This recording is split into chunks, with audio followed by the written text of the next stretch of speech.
গুরুত্বপূর্ণ তত্ত্ব কোনটা? প্রথম হলো সময়। জন্ম থেকে মৃত্যু পর্যন্ত এই যে সময়, এটাই তো হলো জীবন। দ্বিতীয় হলো জীবন, যাতে আমরা সময়ের সদ্ব্যবহার করি, শ্রেষ্ঠ থেকে শ্রেষ্ঠতর কাজ করার চেষ্টা করি। বহু বছরের এই পরম্পরা, এই সংস্কৃতিকে এগিয়ে নিয়ে যাওয়ার চেষ্টা করি। এই সংসারে আমরা অংশগ্রহণ করতে চেষ্টা করি। তৃতীয় হলো ধন, সেই ধন যা প্রত্যেক ব্যক্তি অর্জন করতে চেষ্টা করেন। এবার এই তিনটি তত্ত্বের মধ্যে একটা সামঞ্জস্য আছে, সমান ব্যাপার আছে। সে ধনই হোক বা সময় হোক বা হোক জীবন। আর সেই সমান ব্যাপার হলো যে যদি আপনি এটা গণনা করতে থাকেন তাহলে তা কমতে থাকে, যদি আপনি এটা ব্যবহার করেন তাহলে তা বাড়তে থাকে। একে সংগঠিত করে রাখতে চেষ্টা করলে হাত থেকে ফসকে যায়, কিন্তু যদি আপনি একে সামলে রাখতে শিখে যান তাহলে এমন কাজ করবেন যাতে সংসারের সাথে সাথে পরবর্তী প্রজন্ম লাভবান হবে। যদি কিছু শিখতে চান তাহলে সামলাতে শিখুন, গণনা করা বা সংগঠিত করা নয়। আসুন আর আমার সাথে ভালোবেসে বলুন, রাধা রাধা। এই জীবনে আমাদের দুজন সঙ্গী, এক হলো অন্ধকার আর এক হলো প্রকাশ। এবার যখন এই অন্ধকারে আমরা প্রদীপ জ্বালাই, সেই প্রকাশের জন্য অন্ধকার আমাদের উপর রুষ্ট হয়ে চলে যায়। এবার যদি অন্ধকারকে খুশি করতে যাও তাহলে প্রকাশ আমাদের উপর রুষ্ট হয়ে চলে যায়। এ হলো ঠিক সেই পরিস্থিতি যে আমাদের দুই বন্ধু, তাদের মধ্যে সদ্ভাব নেই। যদি কোনো একজনের মান ভাঙাতে বা খুশি করতে যাও তাহলে দ্বিতীয়জন অবশ্যই রুষ্ট হয়। সেই অবস্থায় আপনাকে বোঝদারের মতো কাজ করতে হবে, যে কখন কাকে সমর্থন করতে হবে, কখন কার সাথে চলতে হবে। যদি পারেন তাহলে সকলকে একসাথে নিয়ে চলবেন। যদি কোনো মানুষের মধ্যে বনিবনা না হয় তাহলে তাদের মধ্যে সামঞ্জস্য বজায় রেখে সংসারের রীতিনীতির চক্র চালিত করা, এটাই তো হলো মনুষ্য জীবন। এবার এটা কিভাবে করা সম্ভব? শুধুমাত্র প্রেমের দ্বারা।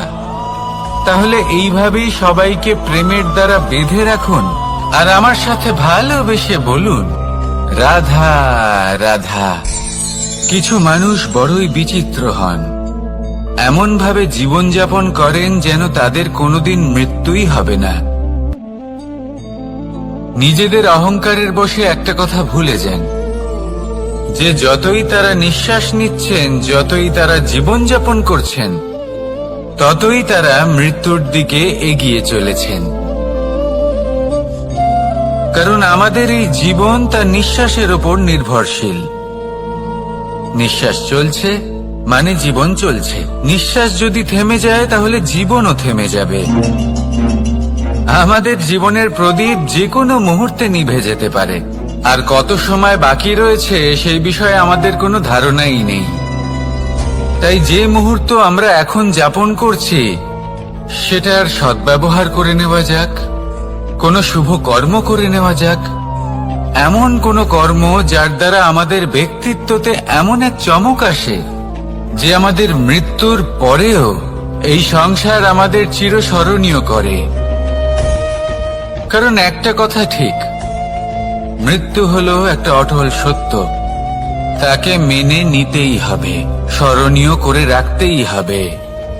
যে সময় আছে তার সদ্ব্যবহার করুন আর আমার সাথে ভালোবেসে বলুন, রাধা রাধা। এই সংসারের সব থেকে বড় সুখ কি?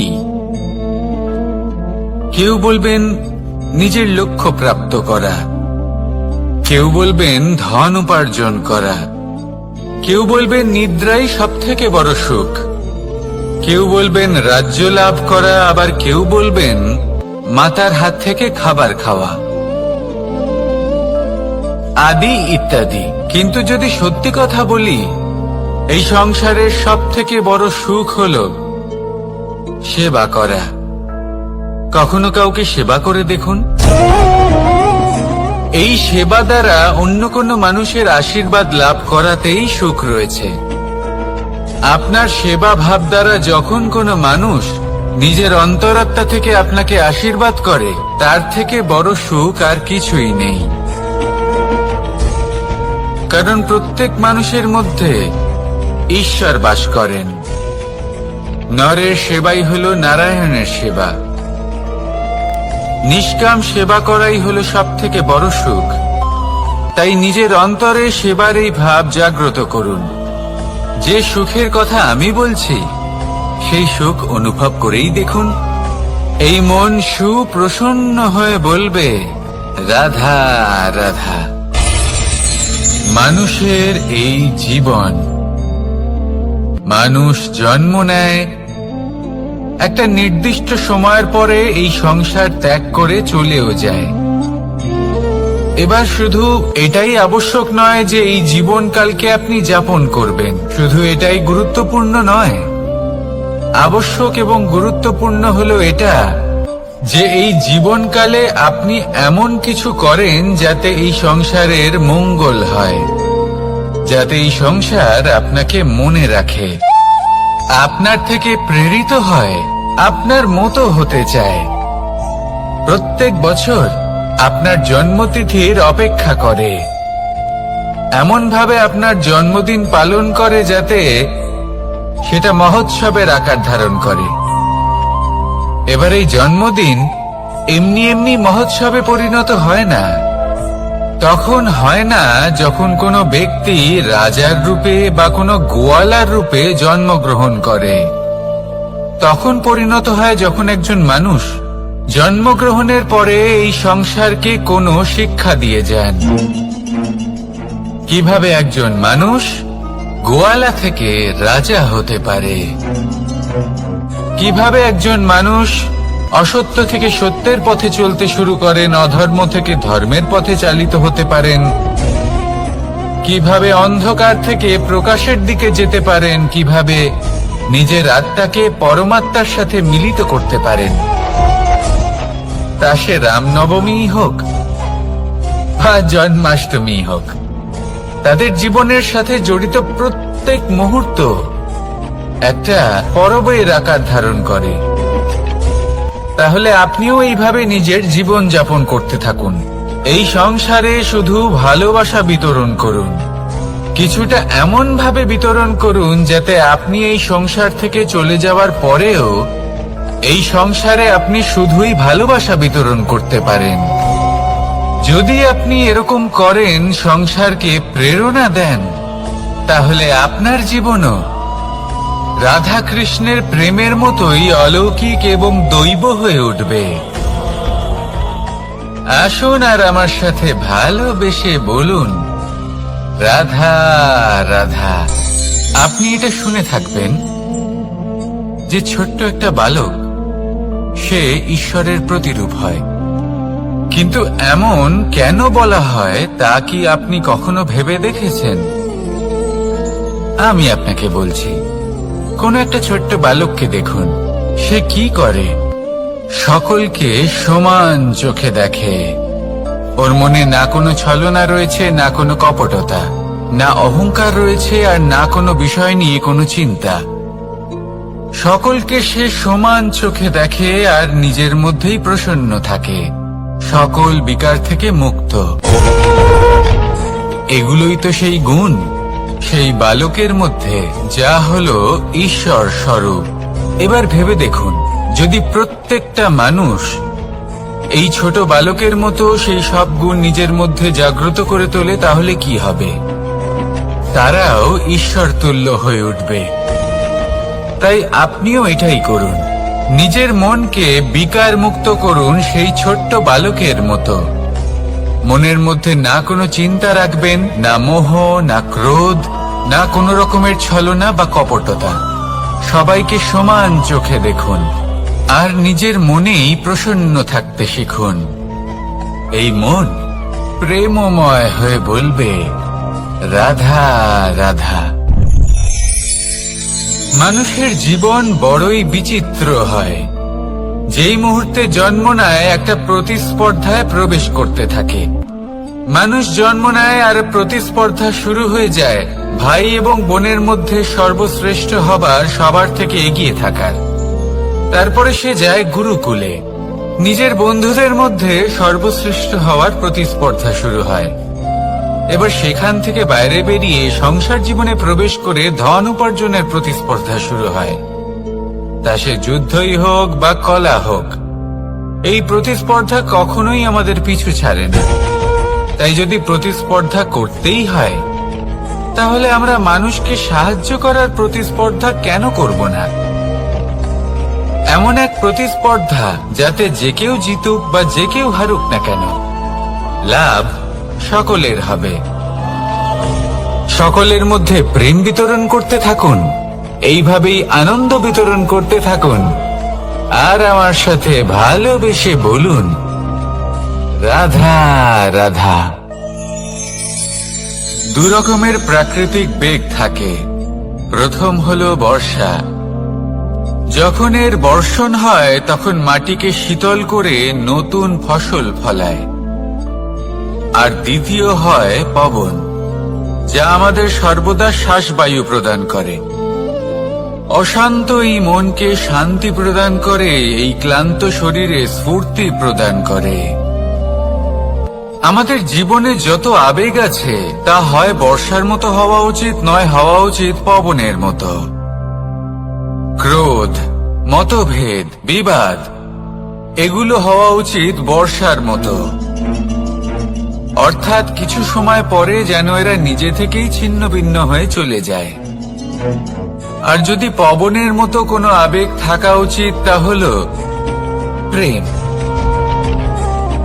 যা সর্বদা শ্বাসবায়ু প্রদান করে, সবসময় সাথে থাকে। একে আমরা অনুভব করতে পারি না, কিন্তু এ আমাদের অনুভব করার জন্য প্রাণবায়ু প্রদান করে। আর যখন চক্রবাতের মতো সে ভয়ঙ্কর হয়ে ওঠে, তখন সমগ্র সংসার বদলে দেয়। এর সারমর্ম একটাই, শক্তি। মতভেদ, ক্রোধ, বিবাদের মধ্যে নেই। শক্তি যদি থাকে, তা আছে প্রেমের মধ্যে। তাই এই প্রেমকে মনের মধ্যে রাখুন আর আমার সাথে বলুন, রাধা রাধা। প্রত্যেকটা মানুষ আলাদা হয় আর অত্যন্ত বিশেষ হয়। প্রত্যেক মানুষ ভিন্ন ভিন্ন পরিবেশে পালিত হয়, বড় হয়। প্রত্যেকের নিজস্ব চিন্তা ভাবনা থাকে, নিজস্ব বিচারধারা থাকে। যখন অনেক ভিন্ন বিচারধারা একত্রিত হয়ে যায়, তখন শুরু হয় বিবাদ। এবার এই বিবাদের সময় আপনি দেখবেন, দুই ব্যক্তি যাদের মধ্যে এই বিবাদ হচ্ছে, সবসময় এটা প্রমাণ করতে চান যে তার সামনের ব্যক্তি এবং তার ভাবনা, তার বিচারধারা বা তার বক্তব্য হলো অনুচিত। এবার এটাই যদি প্রেমপূর্বক রূপে আপনি ভেবে দেখতে চেষ্টা করেন যে সামনের ব্যক্তিটির বক্তব্য, তার মানসিকতা আসলে কি, তাতে উচিত ঠিক কি, সেটা আমরা বুঝতে পারি। একদিকে হলো এই বিবাদ, যা আপনাকে সামনের ব্যক্তিটিকে অনুচিত প্রমাণ করতে বাধ্য করে। আর অন্যদিকে হলো প্রেম, যা সামনের ব্যক্তিটির যুক্তি বুঝতে সাহায্য করে, তাতে উচিত কি রয়েছে সেটা বুঝতে বাধ্য করে, তাকে মহান হয়ে ওঠার পথে অগ্রসর হতে বাধ্য করে। তাই এই বিবাদকে ত্যাগ করুন আর প্রেমকে আপন করে নিন, আর এই প্রেম ভাব নিয়ে বলুন, রাধা রাধা। এই সংসারে বড়ই বিচিত্র এক শব্দ আছে, মূল্য। এর প্রয়োগ আমরা জীবনেও করে থাকি, আবার ব্যবসাতেও করে থাকি। একজন উদ্যোগপতি সবসময় বলেন, ব্যবসার মূল্য সবসময় উচ্চমান হওয়া উচিত, তাতে লাভ বেশি। অন্যদিকে আরেকজন ব্যক্তি যিনি পরোপকারী, যিনি ঈশ্বরের দর্শনের অভিলাষী, তিনি বলেন জীবনের মূল্য সবথেকে উচ্চমান হওয়া উচিত। অনেক সময় মানুষ কি করে থাকেন, ব্যবসার এই মূল্য তা উচ্চতার শিখরে পৌঁছানোর লোভে জীবনের মূল্য নামিয়ে ফেলেন, যেখানে এই সমগ্র সংসার প্রেমের দ্বারা চালিত হয়। প্রেমই হলো এই সংসারের আধার। এবার যদি আপনি প্রেম করতে শিখে যান, তাহলে ব্যবসাতে নিশ্চিত রূপে লাভের সাথে সাথে কীর্তি এবং যশ লাভও করতে পারবেন। তা আমি নিশ্চিত রূপে বলতে পারি, কারণ ব্যবসাতে ওঠা নামা এসব চলতেই থাকে। জীবনকে আপনি যদি একবার উচ্চতায় নিয়ে যেতে পারেন, তাহলে তা কখনোই নামবে না। আসুন আর আমার সাথে ভালোবেসে বলুন, রাধা রাধা। যা বাধা দেয় তা হলো অবরোধ, যা এগিয়ে নিয়ে যায় তা হলো বিকাশ, আর যা ভাগ করে দেয় তা হলো গুণ। আপনি সবাইকে আনন্দ দিন, তার বদলে আপনিও আনন্দ পাবেন। আপনি সবার মধ্যে প্রেম ছড়ান, আপনিও তার বদলে প্রেমই পাবেন। এই দেখুন না, মেঘেদের দেখুন। এই যে মেঘ, এই মেঘের গুণ এইটা নয় যে এরা জল সংগ্রহ করে রাখে। এদের গুণ হলো এটাই যে এই মেঘ সকলের মধ্যে জল ভাগ করে দেয়। ধরিত্রীর এবং জগতের তৃষ্ণা নিবারণ হয়। সূর্য, সূর্যের গুণ এইটা নয় যে সে সব থেকে বেশি তেজস্বী। তার গুণ হলো এটাই যে সে নিজের তেজ সবার মধ্যে ভাগ করে দিতে পারে। ঠিক সেইভাবেই জীবনে আনন্দ, উল্লাস, প্রেম এই সব কিছুই ভাগ করে নিতে শিখুন। এটাই হলো একটা গুণ, আর তার বদলে আপনি দ্বিগুণ আনন্দ, দ্বিগুণ উল্লাস, দ্বিগুণ প্রেম অবশ্যই পাবেন। যদি আপনি এই সবকিছু নিজের কাছেই জমিয়ে রাখেন, তাহলে আপনি নিজের বিকাশে নিজেই বাধা দেবেন। আসুন আর আমার সাথে ভালোবেসে বলুন, রাধা রাধা। আপনি কখনো মাখনের হাঁড়ি ভেঙেছেন? কত আনন্দ পাওয়া যায়। এই মাখনের হাঁড়ি ভাঙলে পুরো মাখন আমাদের গায়ে এসে পড়ে আর মন উচ্ছ্বসিত হয়ে ওঠে। কিন্তু তার জন্য বালগোপালদের কত চেষ্টা করতে হয় সেটা কখনো ভেবে দেখেছেন?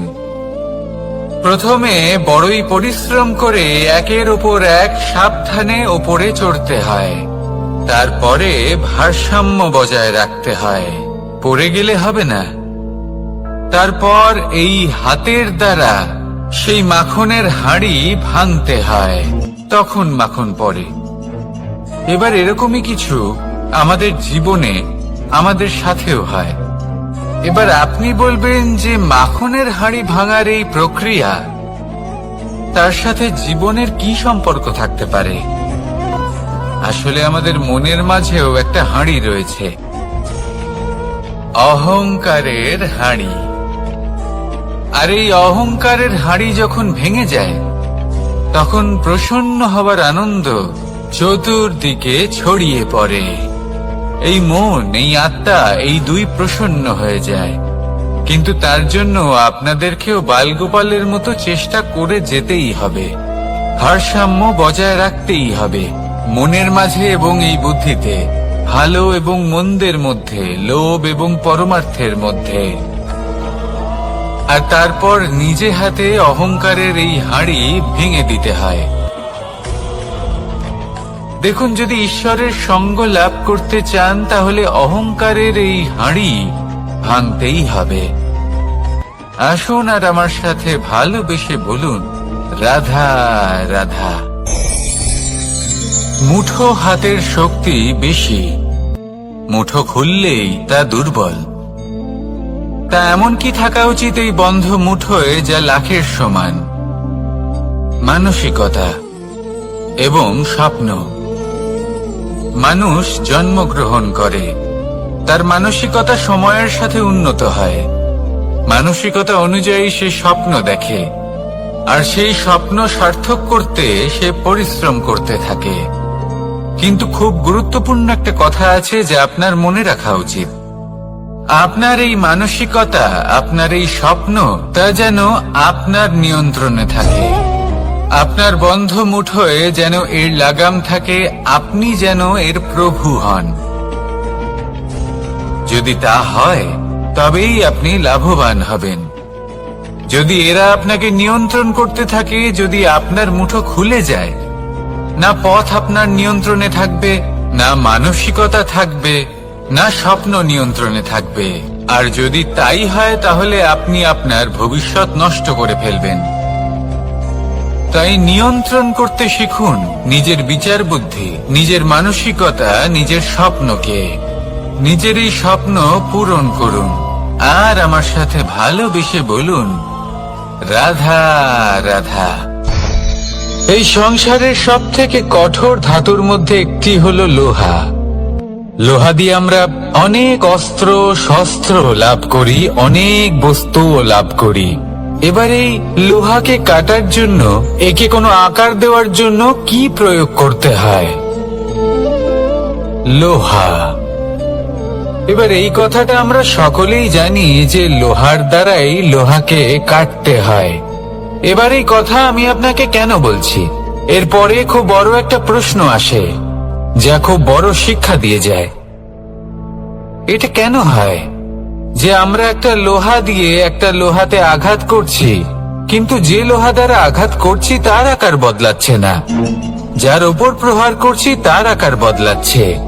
এতে পার্থক্যটা কোথায়? পার্থক্য হলো তাপমাত্রার। দেখুন, যে লোহাকে আমরা কাটতে চাই তার তাপমাত্রা বাড়াতে হয়, তাকে গরম করতে হয়। আর যে লোহা দ্বারা আমরা আঘাত করতে চলেছি সেই লোহা আমাদের ঠান্ডা রাখতে হয়। অর্থাৎ ঠান্ডা লোহা গরম লোহাকে কেটে দেয়। এবার এই শিক্ষা কি আমাদের জীবনে যথেষ্ট নয়?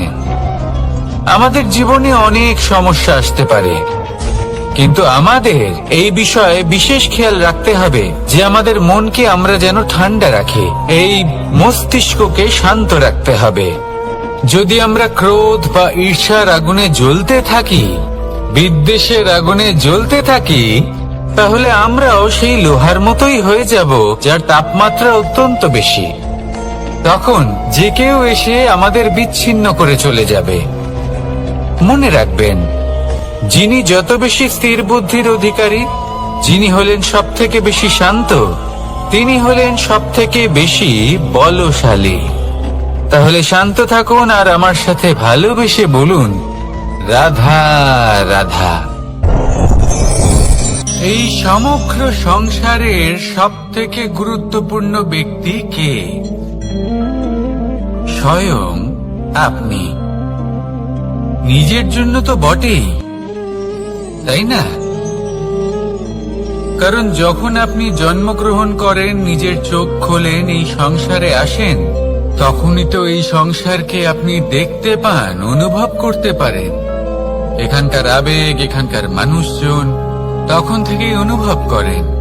যদি আপনি না থাকেন তাহলে এই সংসারের অস্তিত্ব আপনার কাছে শূন্যের সমান, তাই না?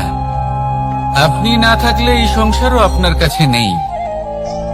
এবার সবাই বলবেন যে এ তো সত্যি কথা, সেই অনুযায়ী তো আমার স্বার্থপর হওয়া উচিত, অহংকারী হওয়া উচিত, কারণ আমার কাছে আমি তো সবকিছু। দৃষ্টিভঙ্গি পাল্টে দেখুন, আপনার কাছে সব থেকে বেশি গুরুত্বপূর্ণ ব্যক্তি কে? আপনি নিজেই। সেই মানুষটি কেমন হওয়া উচিত একটু ভেবে দেখুন। সব সময় সকলকে সাহায্য করুন, একসাথে মিলে পরিশ্রম করুন, সাহায্য করুন অন্যদেরকে।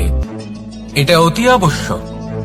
এবং তার থেকেও বেশি গুরুত্বপূর্ণ হলো এটাই যে আপনার মনে যেন কখনো এই বিষয়ে ভয় না থাকে যে আমি আমার প্রিয়জনদের, আমার কাছের মানুষগুলিকে হারিয়ে ফেলব। এই ভয় কখনোই মনের মধ্যে থাকা উচিত নয়।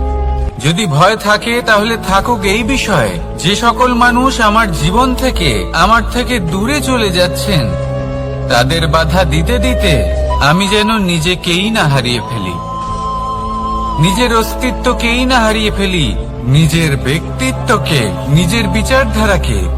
নিজের করুণার শক্তি না হারাই। তাহলে এই ভয় ত্যাগ করুন আর আমার সাথে ভালোবেসে বলুন, রাধা রাধা। মানুষের দুটো রূপ রয়েছে।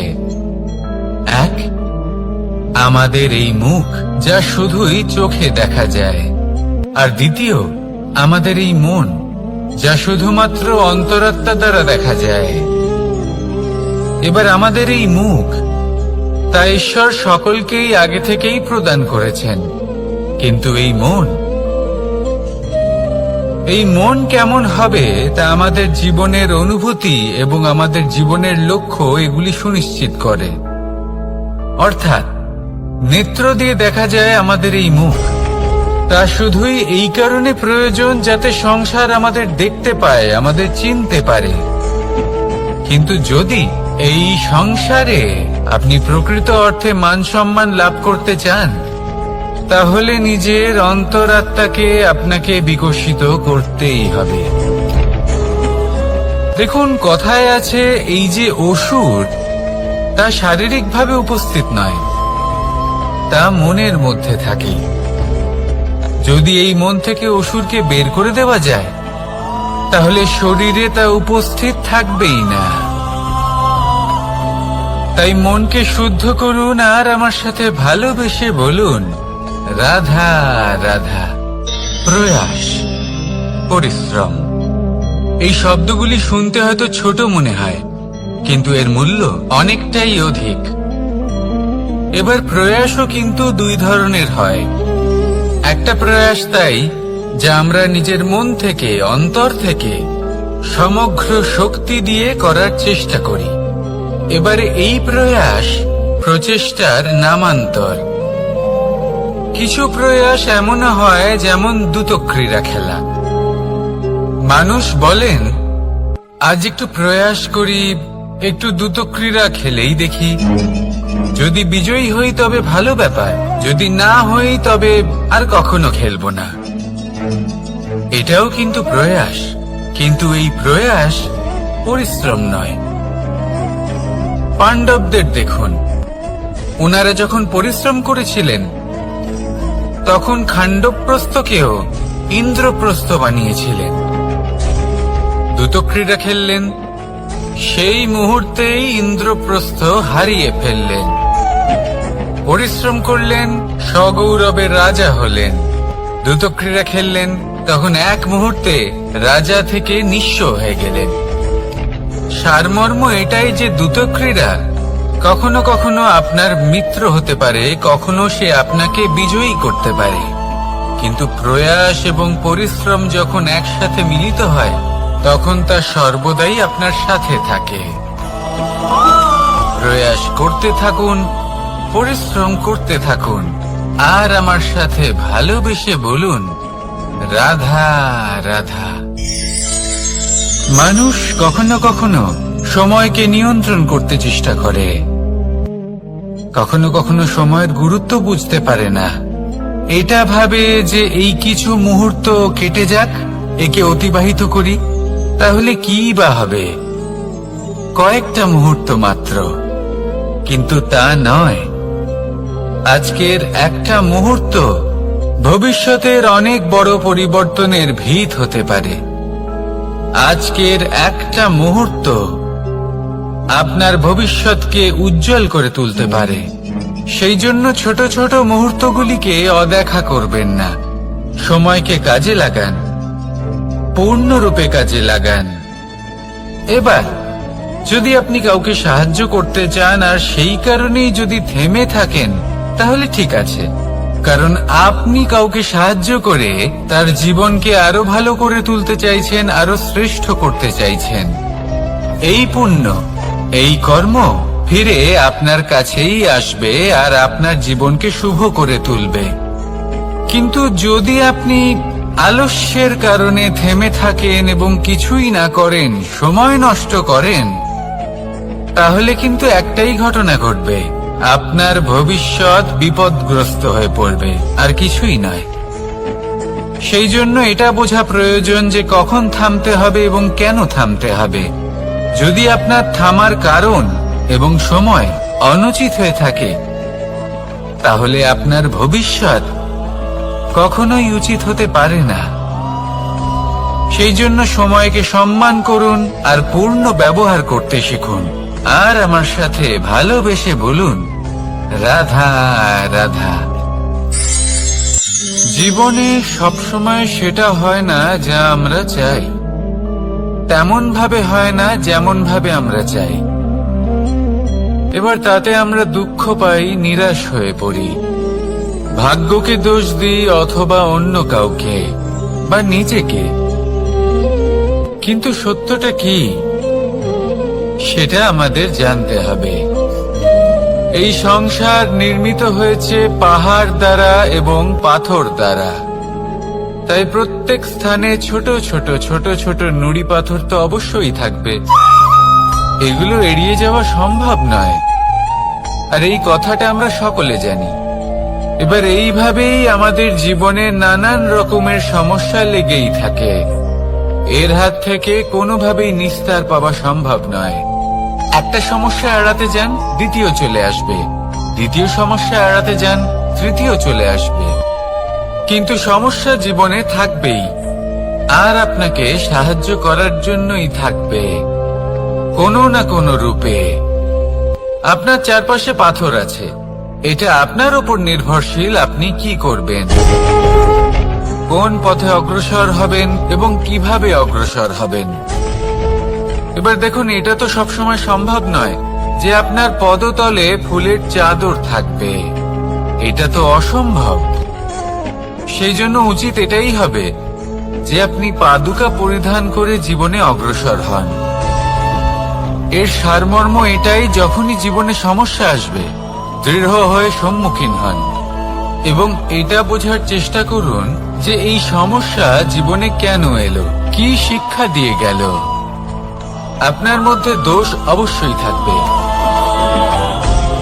তাকে গুণে পরিবর্তিত করুন। এই জীবন আরো বেশি সহজ সরল হবে এবং প্রসন্ন হয়ে বলবে, রাধা রাধা।